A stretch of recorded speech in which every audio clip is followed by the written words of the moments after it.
Hello বন্ধুরা, সোমাডার সন্দীপ ব্লগে তোমাদের সবাইকে স্বাগত জানাই। তো দেখো, অনেকদিন পরে শিয়াকে নিয়ে আবার ভিডিও বানালাম। তো তোমাদেরকে তো বলেছিলাম যে ওকে কী দুষ্টুমি করছে সেগুলো তোমাদের সাথে শেয়ার করব, সারাদিনের যে অ্যাক্টিভিটিগুলো। আর তোমাদের শিয়া বলার একটা কারণ আছে, কারণ তোমরা এত ভালোবাসা, ওর যখন জন্ম হয়েছিল তোমরা ওর ভিডিও দেখতে এত ভালোবাসতে। দেখো কত বড় হয়ে গেছে, এত ভালোবাসতে তোমরা ওর ভিডিও দেখতে যে আমার অনেক হেল্প হয়েছিল, আমার চ্যানেলটা মনিটাইজ হয়েছিল ওর ভিডিওর জন্য। তোমরা অনেক সাপোর্ট করেছিলে।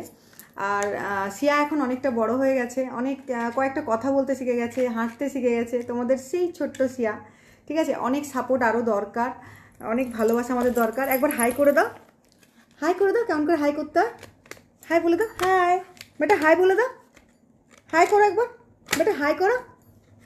আচ্ছা, এখন করছে না, এখনও মানে খেলাধুলোতে ব্যস্ত, তাই তো? শিয়া একবার হাই করে দাও বেটা, হাই করো সবাইকে।